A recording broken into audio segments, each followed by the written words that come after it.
The elevator. There's this elevator, right? It's full of people. Some family, some friends, some strangers. But you're all in the basement. See, the basement represents that brand new idea that was blessed to be manifested in your mind, but by the time you share your idea with the 10 people standing in the elevator next to you, some of them get off before the door even opens. Sort of like those so-called friends. The ones who you thought would be there through thick and thin down to the end. Didn't even make it to the first floor. The door closes. The elevator rises. Much to your surprise, you're making progress. The bell rings, you're at the first floor. The door opens and guess what happens next? Those childhood friends, well, they got goals of their own. Time for you to be strong because you're going to lose some of these friends during this ride and feel alone. But as they walk out, a few more friends walk in. You started off with 10 and now you're down to 8. Now one of the new friends who just walked in pressed floor 2. So you know what that means? The next time the elevator door opens, they'll be gone too. But before they left, they introduced you to one of their friends who became your friend. Then y'all became close like kin. The door opens at floor 2. You lose a few. But one man walks in and he becomes your boyfriend. And now we're down to 8. Now one of the new friends who just walked in pressed floor 2. So you know what that means? The next time the elevator door opens, they'll be gone too. But before they left, they introduced you to one of their friends who became your friend. Then y'all became close like kin. The door opens at floor 2. You lose a few. But one man walks in and he becomes your boyfriend. And now we're down to 7.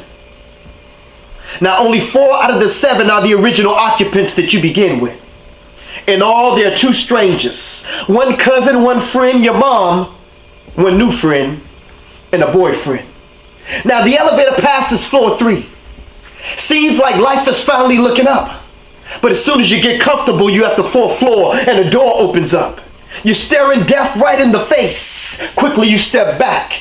He reaches in his arm and unexpectedly takes your mom.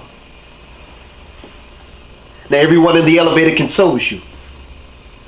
But this takes an emotional toll on you and your relationship. Everything you ever believed in or ever knew about is in doubt. You become so emotionally cold that right before the doors close, your boyfriend walks out. What's to expect by floor 5? Now what just happened on the 4th floor was a game changer. But by the time floor 5 arrives, you will lose one of those strangers. But before he leaves, he whispers to you, "There's something that I hope that you see." She said, "What's that?" That God wants you to go through everything that you're going through in order for you to get to where he wants you to be. He leaves. 4 remains. Only one more floor to go. But between the 5th and the 6th floor, you notice something. That other stranger reaches around you and hits the stop button. Everything is frozen except you and him. He says, "It's time for us to talk. Now I've been here since the beginning and I've seen everything that happened. And not once did you ever acknowledge me. I even gave you words of comfort when you lost your mommy. I figured at that point you will want to get to know me. Look around. Out of the 10 that you started out with, there's only a few. Now you have a choice of 2. You can continue on. Use the experience of what you've been through to help heal, or you can do what you've been thinking. Go in that person, take those pills."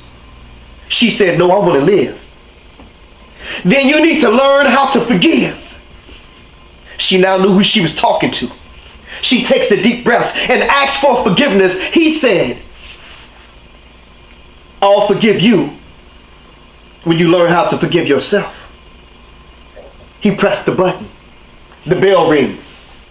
You're at the 6th floor. To your surprise, your ex-boyfriend is standing there. Offer you his hand. You turn right around, look at that man right in the face, and smile. See, out of the many people that came into your life, you've lost the majority. Expect for the ones closest to you to disappoint you, let you down, betray you, but don't you change. Stay you.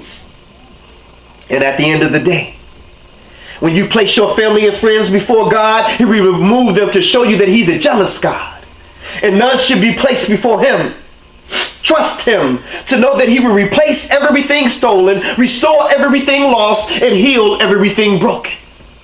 See, in life, you're going to have some knockdowns on the way up. But it's not about how many times you get knocked down. It's about how many times you get back up. The elevator.